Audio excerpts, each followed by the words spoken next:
Bienvenidos al quinto Congreso Mundial de Sexología Médica.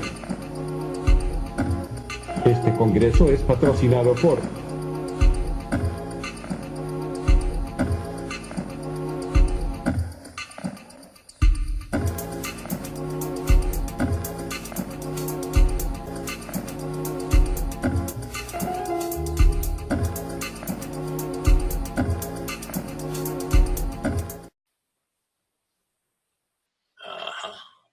Buenos días, buenas tardes, buenas noches. Todo va a depender a la hora que usted esté viendo esta videoconferencia. Les habla, como ustedes saben, el doctor Fernando Bianco Colmenares, que es el presidente de la Asociación Mundial de Sexología Médica, quiere decir de la World Association for Medical Sexology. Y esta es una videoconferencia que trata sobre la clasificación clínica de las alteraciones del sexo y la función sexual. Es un trabajo que venimos haciendo aproximadamente hace más de 25 años, tratando de clasificar todas las alteraciones, desorden o patología, como ustedes quieran definirla, que se ven en la sexología clínica. Este es un trabajo, como yo les vengo diciendo, que no es un trabajo solamente mío. Hay una serie de personas que en todos estos años han ayudado a que esto llegue hasta donde ha llegado. En esta oportunidad nos ayuda en el trabajo el doctor Guillermo Cázares, el doctor Delgado, Luis Delgado, la doctora Albaniz Galea, la doctora Flor Ángel Paroidi y la doctora Solar Freight Ramírez. Anteriormente han habido una serie de personas y todo eso está recogido en el libro sobre el manual diagnóstico de sexología en su tercera edición, que se publicó por última vez en el 2014. Y ahora entonces, esto es una actualización. Nosotros esperamos posiblemente iniciar la cuarta edición el año que viene. Acuérdense que nosotros partimos del concepto que la sexología como campo del conocimiento tiene dos cosas específicamente. Una cosa es el proceso de desarrollo del sexo y otra cosa es el proceso de desarrollo de la función sexual, porque la sexología tiene dos campos, el sexo y la función sexual. El proceso, ambos campos los vemos como procesos y como ustedes saben, los procesos tienen fases y las fases tienen factores que la determinan. En el caso del proceso de desarrollo del sexo, nosotros tenemos que hay tres fases. La fase de programación, la fase de diferenciación y la fase de expresión. Cuando el espermatozoide se une con un óvulo y se forma un huevo cigote, ahí viene la primera parte donde se programan los cromosomas, que son 23 pares, 22 iguales y el 23 que es el par cromosómico del sexo, porque es el que hace para que se vaya la gonada fundamental, primordial, a evolucionar hacia testículo o hacia ovario,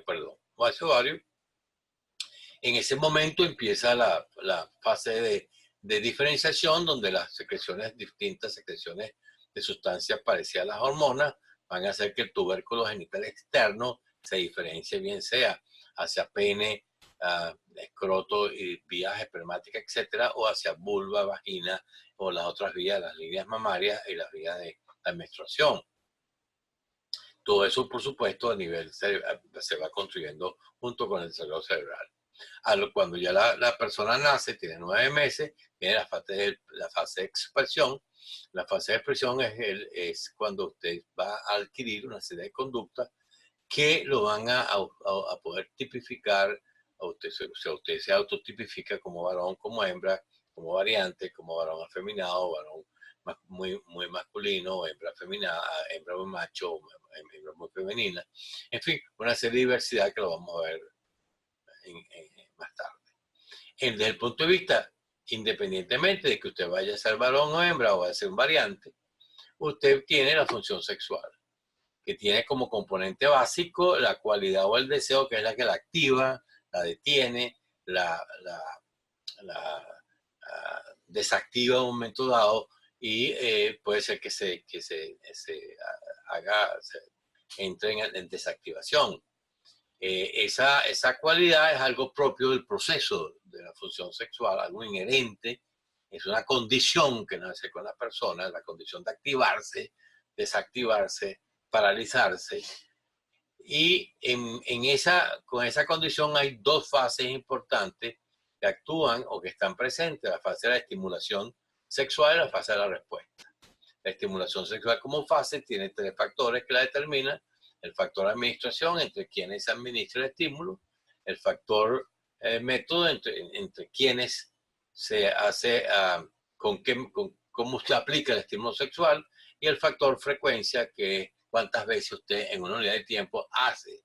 No que desea hacerlo, como en el caso de la cualidad o deseo, sino que lo hace efectivamente. El factor hormonal, están los factores vasculares, factores endoteliales y factores funcionales. Entonces, dependiendo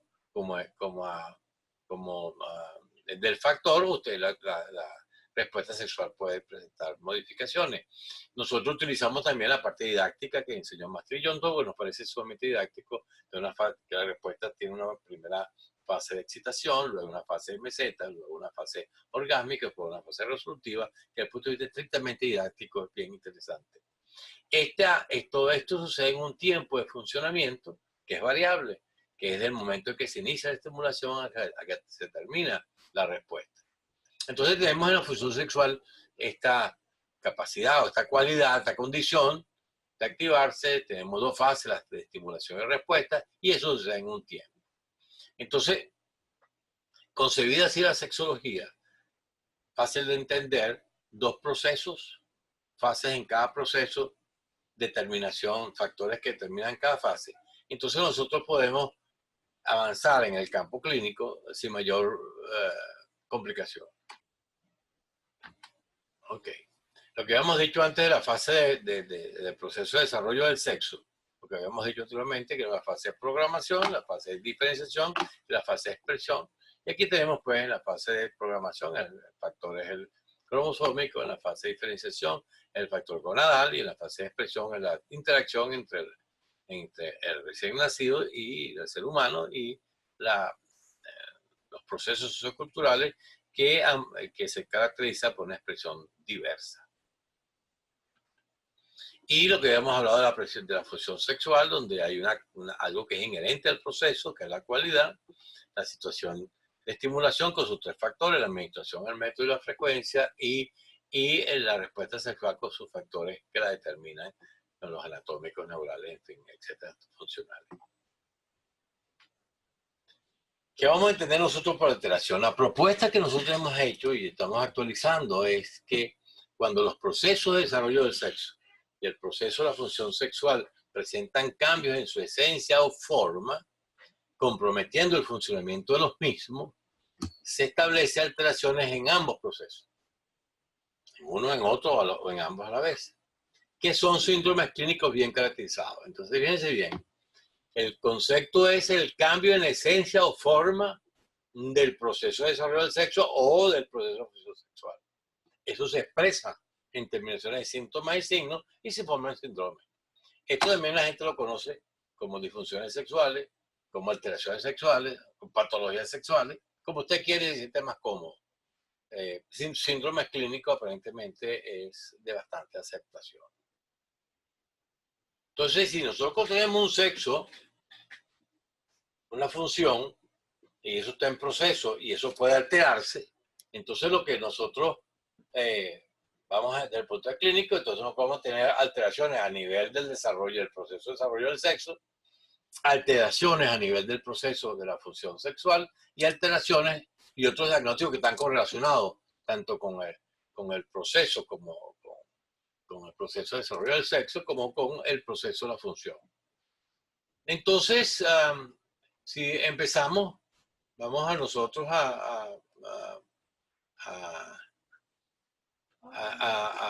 lo primero que sería es que nosotros iríamos a los síndromes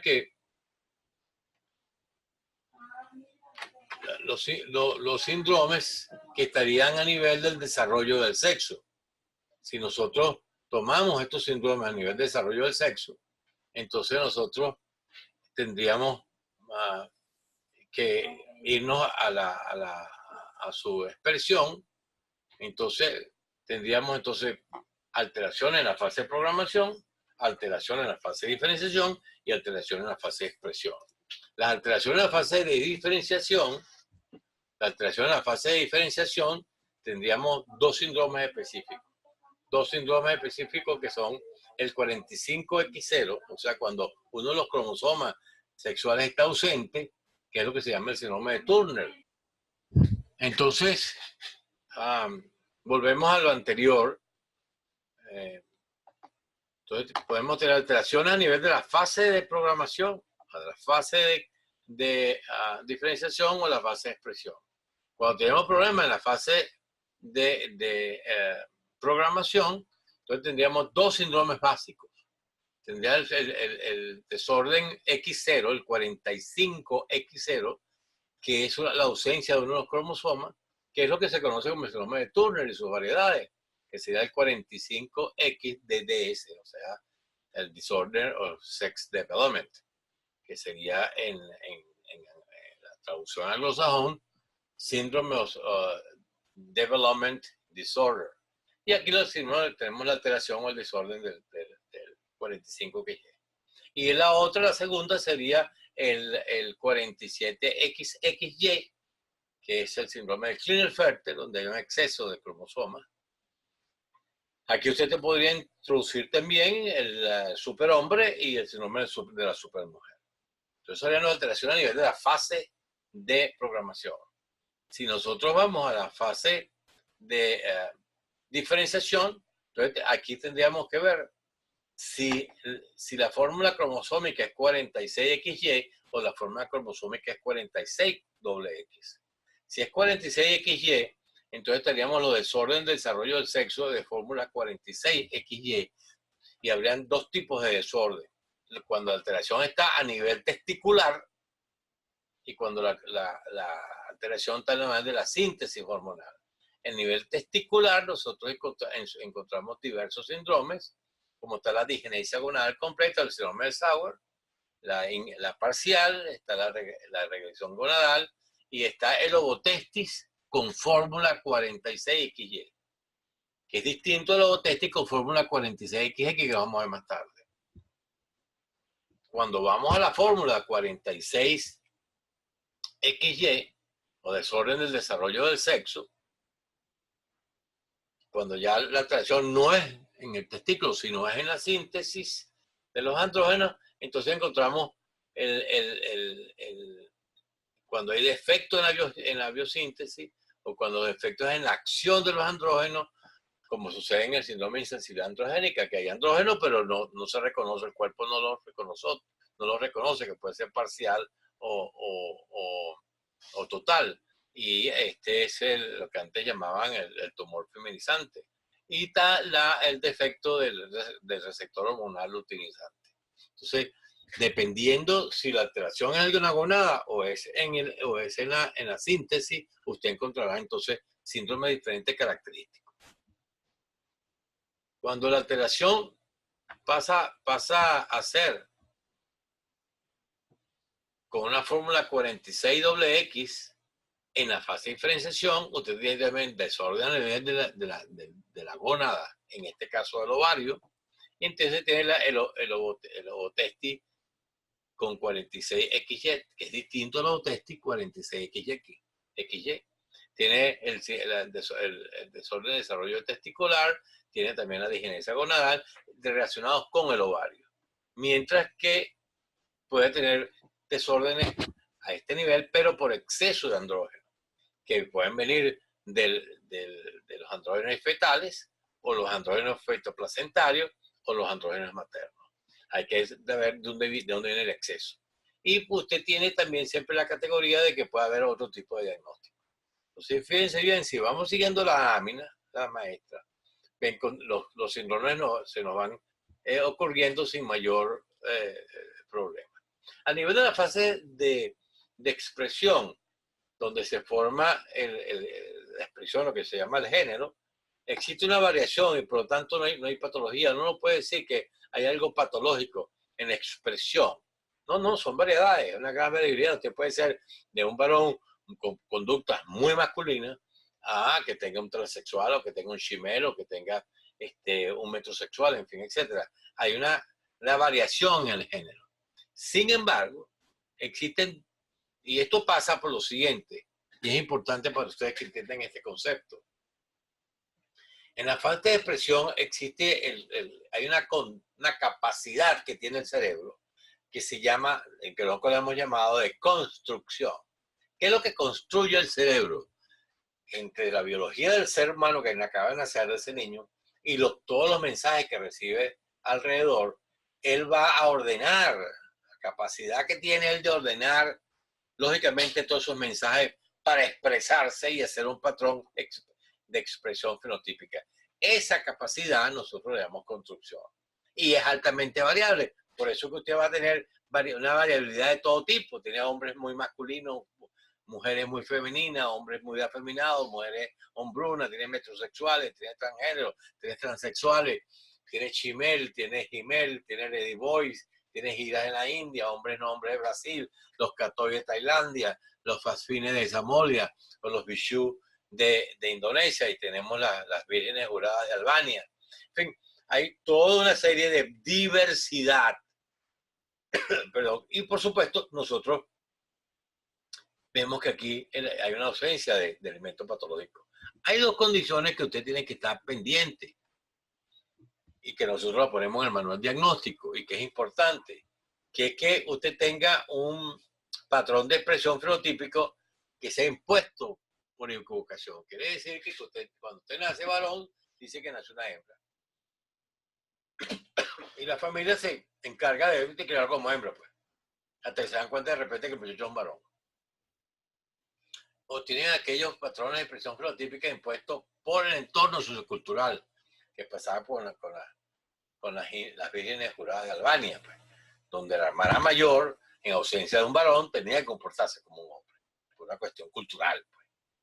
Y ahí, bueno, si ustedes ven la película de Pedro Bandera sobre La piel donde habito, ahí hay un patrón de expresión fenotípico impuesto, pues. O sea que aquí hay cuando hay una imposición o está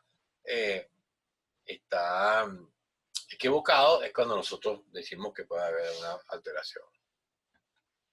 Bueno, entonces ahora que hemos terminado el proceso el proceso de desarrollo del sexo, ahora vamos al proceso de la función sexual. Acuérdense ustedes que tenía 4 partes: la calidad, la situación de estímulo, la respuesta y el tiempo de funcionamiento. Si vamos al problema de la calidad, alteraciones cuando la calidad está alterada, o sea, la capacidad de activar, mantenerse, desactivar, poderse activar en cualquier momento, no activarse, que es una condición inherente, propia.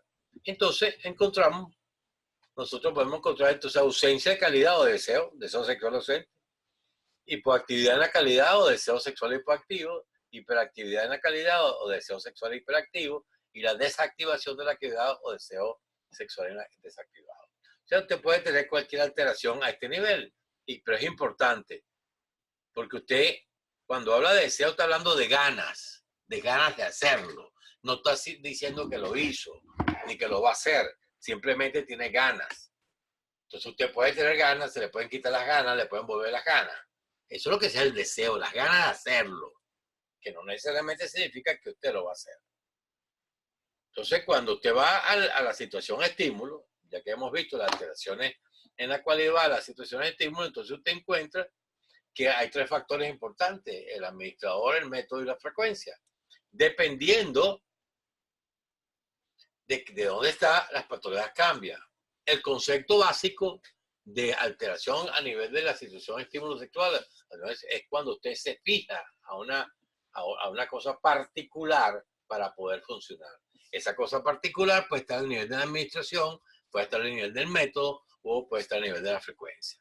Si usted lo ve a nivel del administrador, lo particular es que usted se active con niños o con animales o con tejidos, con ropa o con una parte específica del tejido o personas de edad muy mayor o personas muy jóvenes, o que tenga que tener 2 personas de un sexo y usted, o usted como persona de un sexo suyo con otro más, o tejido muerto, que es la necrofilia, o con orine, que es la urofilia, o coprofilia, que es con S, o la misofilia, que es con suciedad, la transexofilia, que usted se pega a las personas que tienen que son shemales, en fin, la singerfilia, que es cuando se pega y funciona solamente en grupos.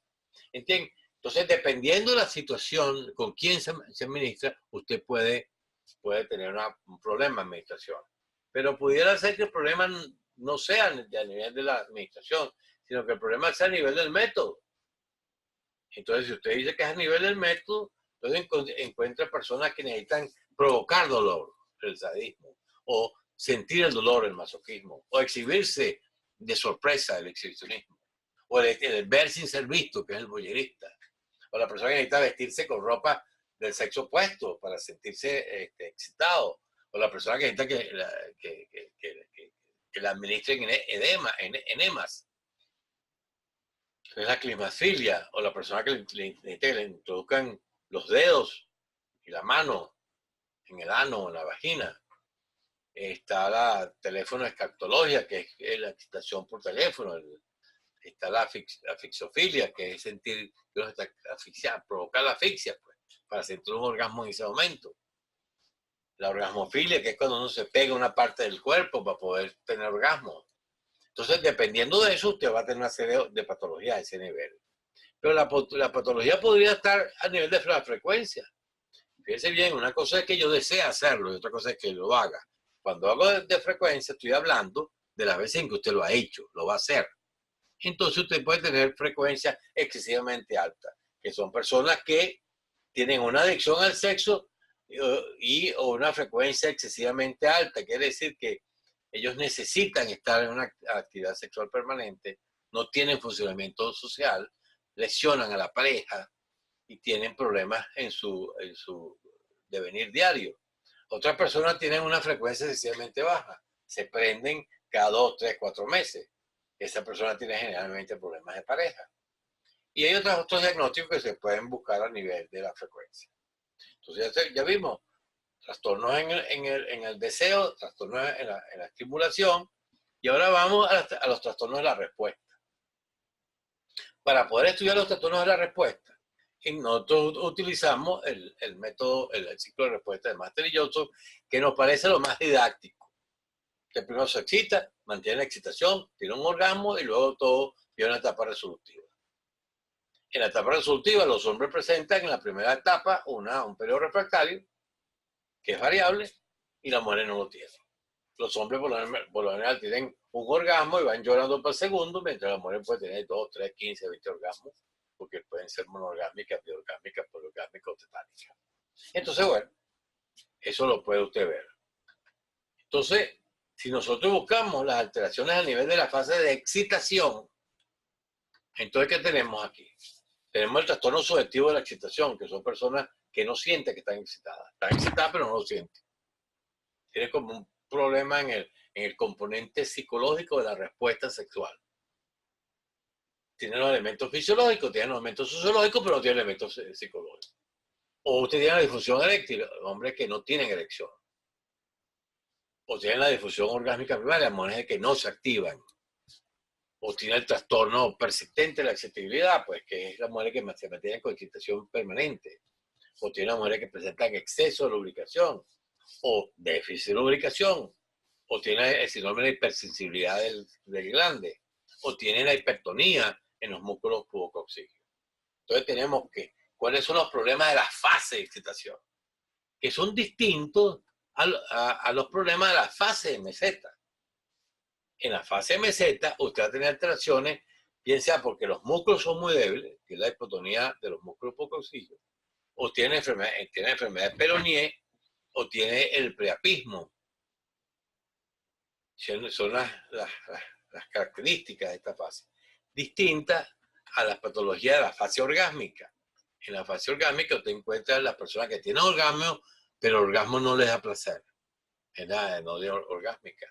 O son personas que tienen erección, mantienen la erección, pero no tienen orgasmo, que será la disfunción orgásmica tipo 2. No la tipo 1, que es la falta de excitación, sino esta mantiene excitación, mantiene meseta, pero no pueden tener orgasmo. El problema es en la fase orgásmica, no en la fase de meseta. Y luego está la disfunción eyaculatoria, que es lo mismo, hombre, que mantiene la erección, mantiene la meseta, pero no pueden eyacular. Entonces, son problemas de la fase orgásmica. Y por último, tendríamos entonces cuando el problema está en la fase resolutiva.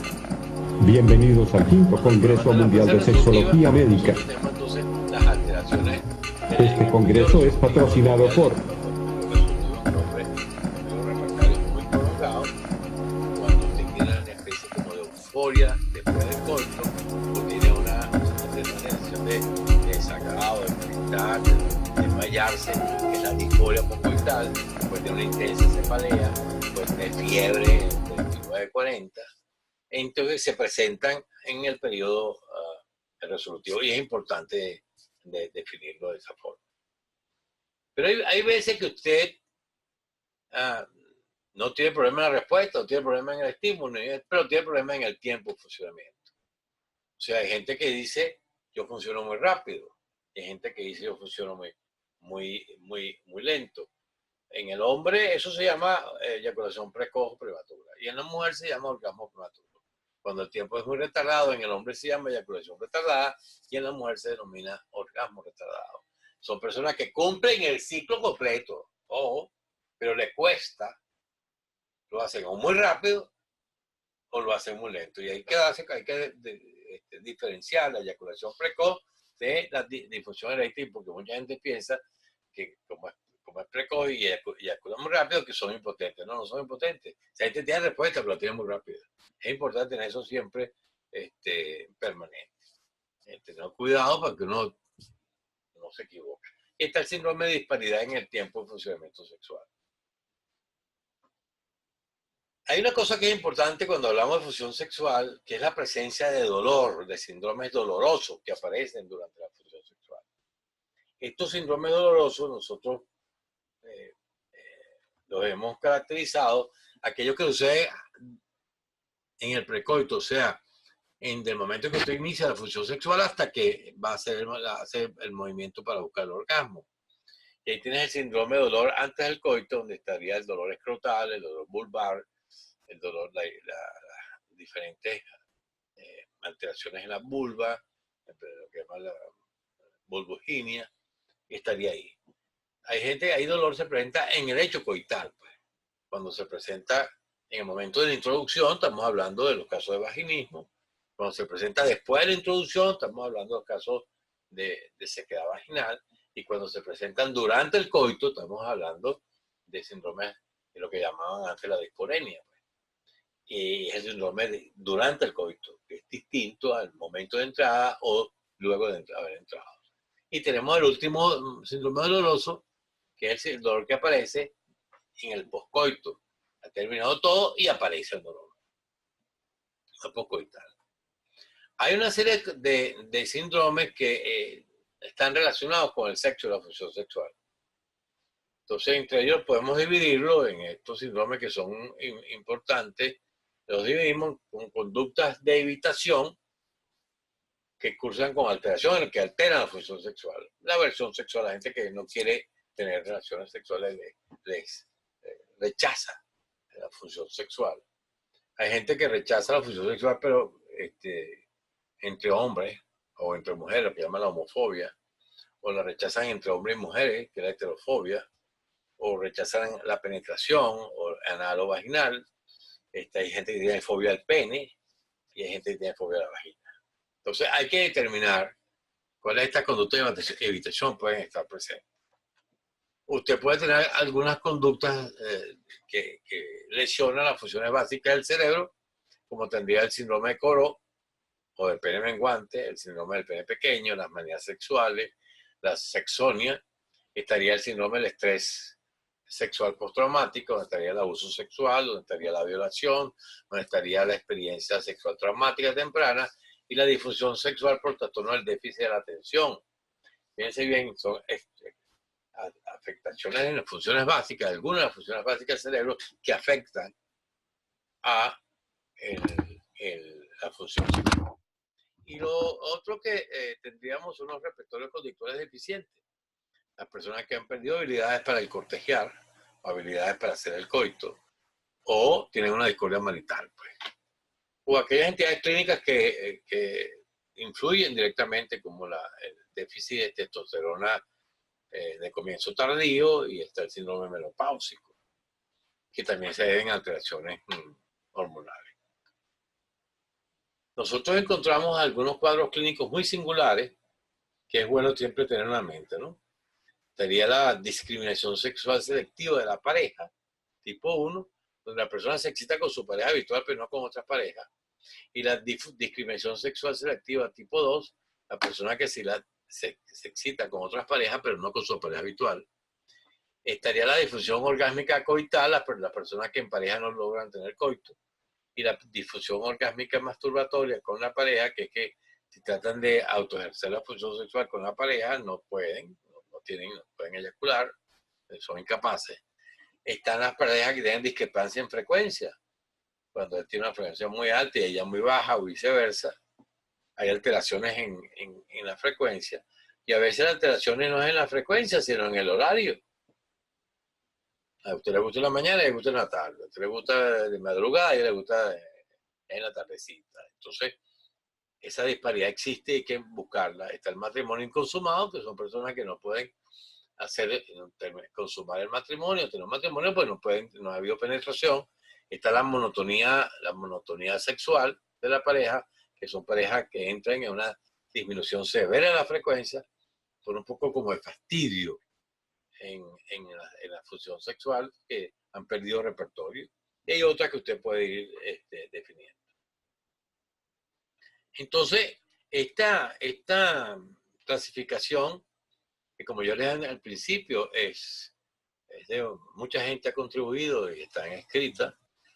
Nació aquí en la Torre Bianco, que la Torre Bianco es la casa de la Escuela Bianco de Sexología, que empezó por allá en 1974, por ahí, 73, hasta nuestros días, y su base está en el Centro de Investigaciones Psiquiátricas.